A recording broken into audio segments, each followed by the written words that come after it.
So DNA is made up of 4 bases, nucleotides: adenine, thymine, guanine, and cytosine. And these can attach to each other in a temporary manner. Now, RNA is different. And one of the major differences is that although in DNA, adenine and thymine attach to each other, in RNA, adenine will attach to uracil. So if the DNA molecule has an adenine, the RNA molecule will have a uracil. Minor change, but nevertheless, it's important in terms of how RNA functions.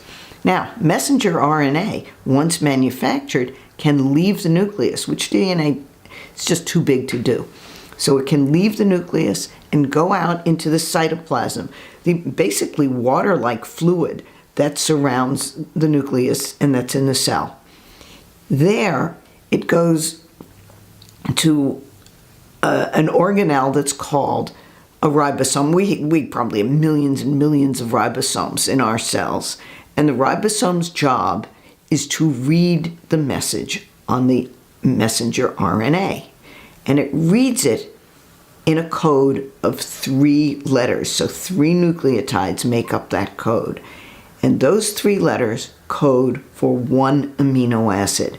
And usually they code for only 1. We have approximately 20 amino acids, but usually it codes for only 1. Sometimes it may code for 1 of 2 amino acids. But those 3 letters code for an amino acid. How this works is the ribosome reads the code. It knows where to start on the messenger RNA. I shouldn't use the word know, but it chemically can identify where to start, and then it moves down that 3 letters by 3 letters by 3 letters, and it calls in a molecule called transfer RNA. And transfer RNAs are specific for each of the amino acids. So if there's a 3-letter code, let's say the 3-letter code on messenger RNA is CGA, the code on transfer RNA would be GCU, and that would carry a specific amino acid to it that transfer RNA gloms on to the messenger RNA within the ribosome. And then the next site is read, and that transfer RNA gloms on, and then the 2 adjacent amino acids bond to each other, and the transfer RNAs leave, recycle, pick up another amino acid, and then the protein grows. So you have a protein that grows, may change in shape, and that's how protein is manufactured. So when that protein is manufactured, that gene is expressed. But life isn't that simple.